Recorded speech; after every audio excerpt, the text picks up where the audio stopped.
Olá, bem-vindos à nossa conversa de hoje. O foco é um livro daqueles, sabe, que marcam Nightwood, ou Noturno, da Djuna Barnes.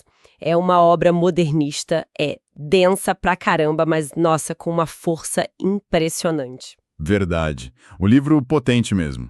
E para nos ajudar a entender melhor, a gente separou uns trechos do próprio livro, sabe? Focando ali no começo, em algumas cenas-chave, e também textos de gente de peso que analisou a obra, como um prefácio da Jeanette Winterson e, claro, aquela introdução clássica do T.S. Eliot, que foi super importante na época, né?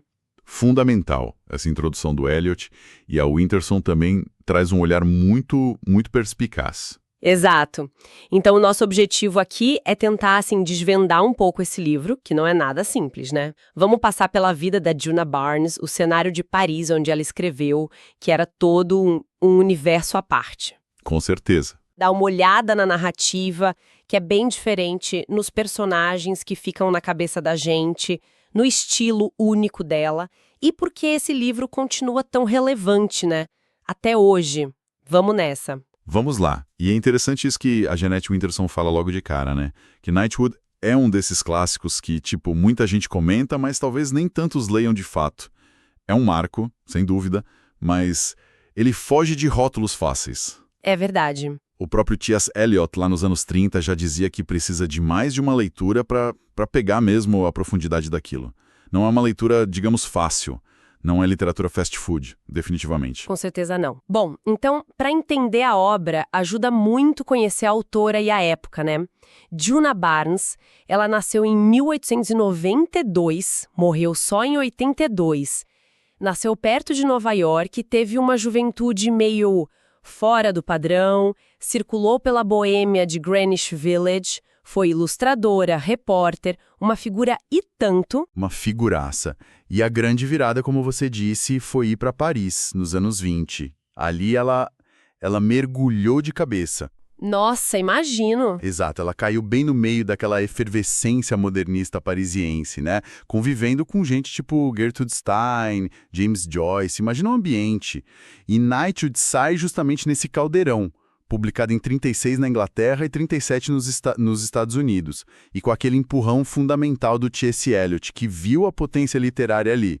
Ele foi essencial. E que mundo era aquele, hein? A Winterson descreve bem essa coisa do modernismo, né? Essa época em que a ciência, a arte estavam meio que sacudindo as certezas do século XIX. Tudo mudando muito rápido. Totalmente. E a Paris do Nightwood, essa Paris dos anos 20, 30, já não era mais a mesma Paris do Henry James ou do Proust, sabe? Tinha esse contraste que o Winterson aponta muito bem. A alta sociedade meio decadente, sabe? E, ao mesmo tempo, o submundo da noite, os bares mais baratos, a prostituição. E é nesse submundo que uma personagem como a Robin Volt busca quase um apagamento, um anonimato. Interessante isso. Essa busca por anonimato na noite. E o ano de 1936, quando o livro saiu na Inglaterra, era um ano pesado também politicamente falando, né? Hitler em ascensão, Olimpíadas de Berlim, a crise da monarquia britânica, Guerra Civil Espanhola começando. Nossa! Pesadíssimo. E a Winterson faz uma comparação ótima com a Jane Austen, lembra? Que escrevia seus romances ali, focada nas relações, sem mencionar diretamente as guerras napoleônicas que estavam rolando soltas lá fora. É verdade, ela faz essa comparação. Então, Barnes faz algo parecido. Nightwood não é um panfleto político sobre esses eventos, claro, mas capta o clima da época, essa sensação de diáspora moderna, de exílio que parece afetar todo mundo ali no livro, cada um do seu jeito. É um sentimento que paira no ar, sabe? Uma instabilidade. Faz todo sentido. E essa Paris era também um centro importante para a comunidade LGBTQIA+ da época, certo? A Winterson menciona que a Barnes conhecia bem esse universo, né? Até escreveu sobre ele em Ladies' Almanac. Nightwood é considerado um marco na literatura queer, mas você e a Winterson concordam que o livro vai além dessa etiqueta, né? Exatamente. A Winterson até contrasta a abordagem da Barnes com aquela visão mais clínica ou até vitimizada do invertido que aparecia muito em textos da época, tipo os do Havelock Ellis, ou mesmo no Poço da Solidão da Radcliffe Hall. Ah, sim. A Barnes não entrega estereótipos fáceis. Ela mostra a complexidade, a dor, a verdade de corações danificados de uma forma que leva a gente para além do rótulo, sabe? Para algo mais universal mesmo, sobre a condição humana, sobre o sofrimento. Entendi. E essa Paris efervescente, essa vida intensa da Barnes, parece que transborda para a própria estrutura do livro, que é tudo menos convencional.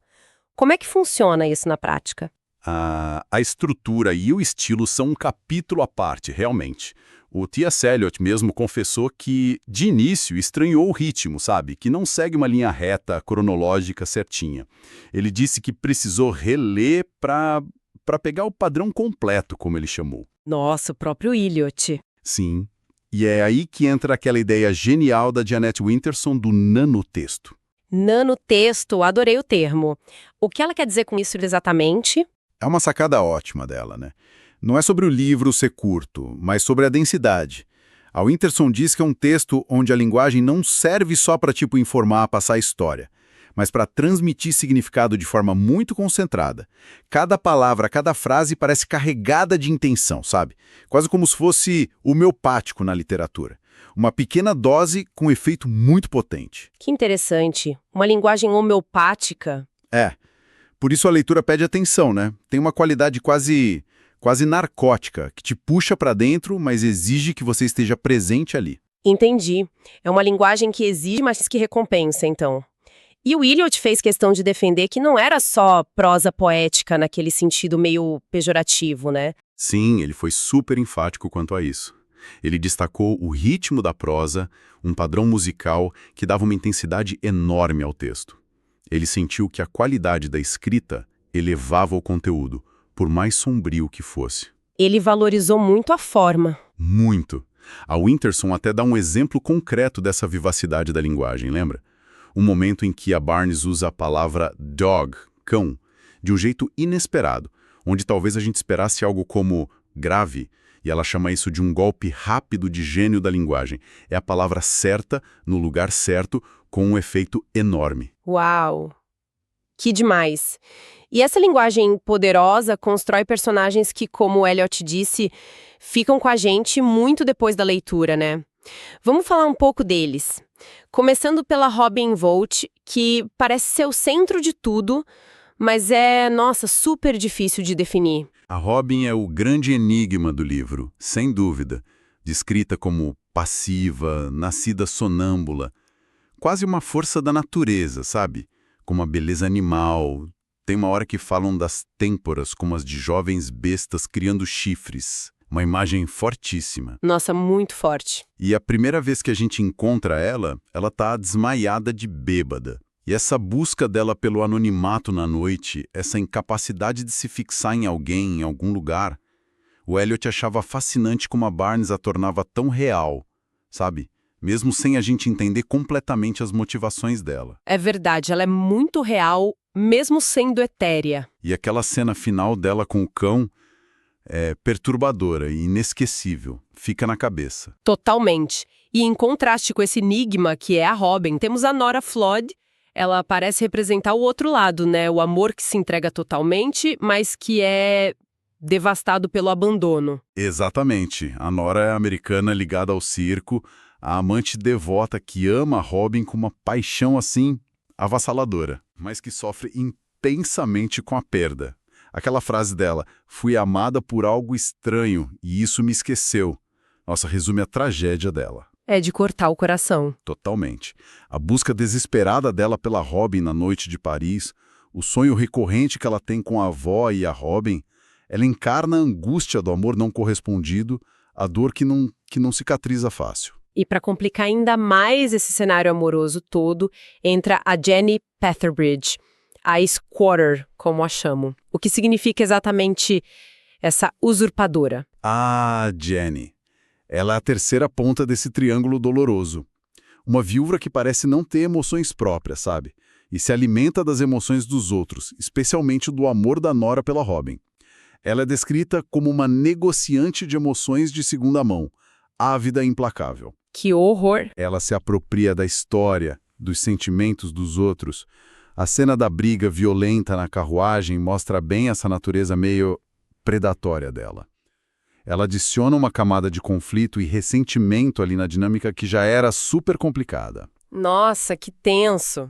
E temos também o Barão Felix Volkbein. Ele parece vir de outro mundo, quase. Um personagem bem peculiar. Sim, a Winterson vê como um representante desse velho mundo aristocrático que estava, assim, desaparecendo, né? Ele é um judeu obcecado em validar a própria existência através de uma nobreza austríaca inventada para a família dele. Uma nobreza inventada. Na busca desesperada por um passado glorioso para dar algum sentido ao presente dele. Ele se casa com a Robin esperando ter um filho que continue essa linhagem imaginária, mas o filho, Guido, nasce com problemas, é descrito quase como um santo tolo, o que só aprofunda a tragédia pessoal do barão. Ele é a imagem do deslocamento da busca por uma raiz que não existe. Que triste a história dele também. E não dá para falar de Knightwood sem falar do Dr. Matthew O'Connor. Que figura! Ele é quase o centro filosófico do livro, não é? Ah, o Dr. Matthew Mighty Grain of Salt Dente O'Connor. Só o nome já é um show. A Winterson descreve ele brilhantemente como metade anjo, metade aberração. É perfeito. Adorei essa descrição. Ele é o confidente tanto do Félix quanto da Nora. É falador, performático ao extremo, sabe? Transborda histórias, tiradas filosóficas, teológicas.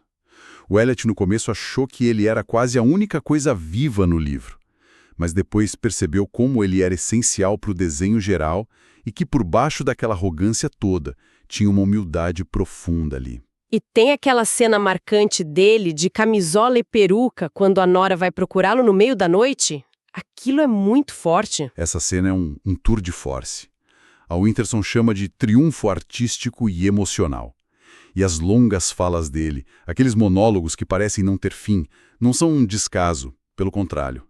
São a forma dele lidar com uma sensibilidade extrema ao sofrimento humano. Como assim? Ele fala sem parar para Nora, mesmo sabendo que ela mal está ouvindo, quase como um ritual para salvar a situação, para abafar o lamento do mundo com a própria voz. É a performance como escudo, sabe? E como compaixão também. É complexo. Nossa, impressionante. E todos esses personagens estão intensos. Eles vivem imersos em temas muito fortes, né? Essa sensação de exílio e busca de identidade parece amarrar todos eles, desde o Felix buscando a nobreza até a Robin se perdendo na noite. Sem dúvida. O exílio é central. Geográfico, social, emocional, todos ali estão deslocados de alguma forma. A busca do Felix por uma identidade aristocrática que não existe, a identidade fragmentada da Robin, que parece fugir de si mesmo o tempo todo, a identidade performática do doutor, que se constrói através das palavras. Até a questão da identidade judaica inventada pelo pai do Felix. Exato. Para escapar do próprio passado. Ninguém ali parece estar confortável na própria pele ou no próprio lugar. É uma sensação constante de inadequação. E a noite em si? Parece mais do que um simples cenário, né?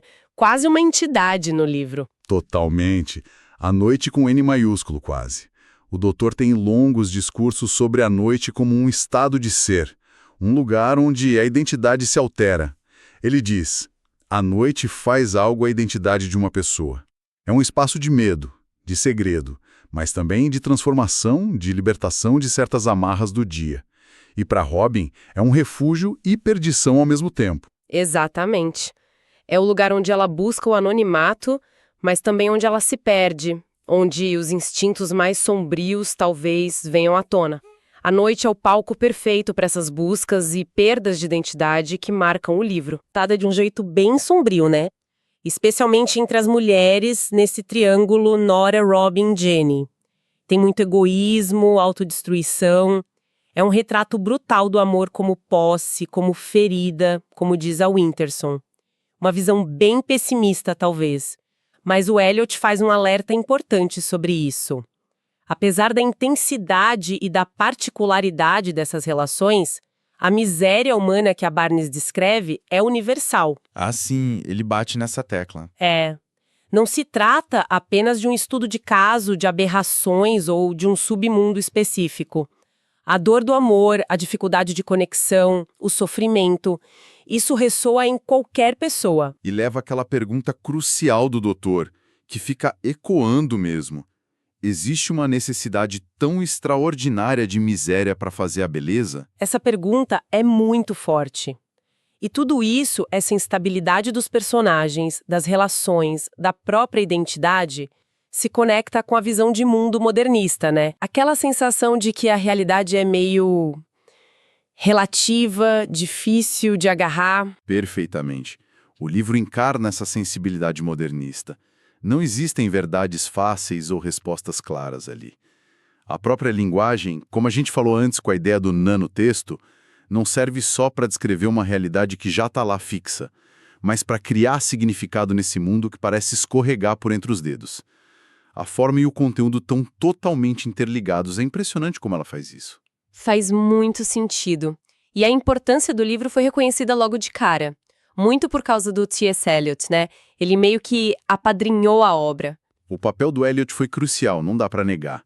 A introdução dele foi uma defesa, assim, apaixonada da qualidade literária e da profundidade de Knightwood. Ele ajudou a posicionar o livro não como algo meramente chocante ou excêntrico sobre um submundo parisiense, mas como uma obra de arte séria. Que exigia um leitor atento. Exato. Um leitor com uma sensibilidade apurada, treinada na poesia, como ele mesmo disse. Sem o prestígio dele, talvez o livro tivesse sido mais facilmente descartado ou mal compreendido na época. Ele deu um selo de qualidade importante. Com certeza. E hoje, décadas depois, por que Knightwood ainda causa tanto impacto? Já falamos que transcende rótulos. O que mais faz ele ressoar? Acho que a Winterson acerta em cheio quando diz aquilo sobre Shakespeare, sabe? Não vamos a Shakespeare para descobrir sobre a vida na Inglaterra elisabetana. Vamos a Shakespeare para descobrir sobre nós mesmos agora. É uma ótima citação. É perfeita. Knightwood sobrevive porque não é só um retrato histórico da Paris dos anos 30 ou de um grupo específico.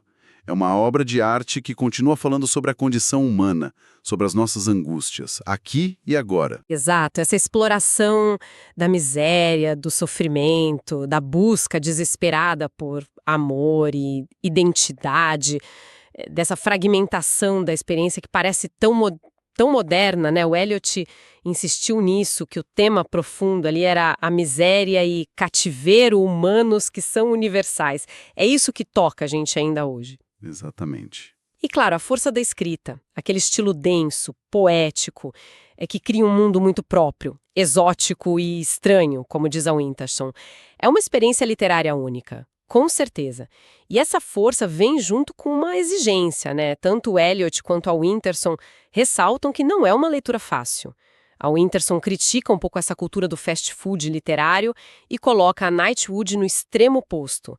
É um livro que pede tempo, pede atenção, mas que oferece uma experiência muito profunda em troca. É um investimento que vale a pena. É quase um manifesto a favor da arte que nos desafia, que nos faz parar e pensar, sabe? Em vez de só consumir passivamente. É um ótimo ponto para a gente pensar. Então, recapitulando rapidinho, falamos da Djuna Barnes e daquela Paris modernista que a formou. Mergulhamos nos personagens inesquecíveis, a enigmática Robin, a apaixonada Nora, o performático doutor, o deslocado Félix, a usurpadora Jenny. Ufa, um elenco e tanto. Discutimos o estilo denso, quase musical da prosa dela e vimos como temas como sofrimento, amor, exílio e identidade são trabalhados de forma tão intensa e universal. E vale sempre lembrar daquela advertência do Eliot, né? Encarar esses personagens simplesmente como aberrações ou uma coleção de esquisitices é um erro. É perder o ponto principal e, como ele diz, cometer um pecado inveterado de orgulho. Bem colocado. A grandeza de Knightwood está justamente em nos mostrar aspectos universais da nossa própria humanidade através dessas vidas tão particulares e, por vezes, tão extremas. A gente se reconhece ali, mesmo que de forma desconfortável às vezes. Perfeito. E para a gente terminar, fica aquela reflexão provocada pela pergunta do Dr. O'Connor. Existe uma necessidade tão extraordinária de miséria para fazer a beleza? Fica no ar, né? Até que ponto a arte que mais nos toca, que mais fica com a gente, É justamente aquela que nasce da dor, da angústia. Uma questão profunda. E o que isso diz sobre como nós mesmos lidamos com o sofrimento e buscamos sentido? Será que, como a Winterson sugere no final, a própria obra de arte, com sua dignidade e desafio diante da angústia, acaba se tornando um tipo de bálsamo, justamente por não fugir da escuridão? Talvez a beleza esteja justamente nessa honestidade, né? Em encarar a noite de frente. Pois é. Fica aí a provocação para o pessoal pensar. Encerramos aqui nossa conversa sobre Nightwood. Muito obrigada pela companhia nessa exploração. Eu que agradeço, foi ótimo conversar sobre essa obra tão rica.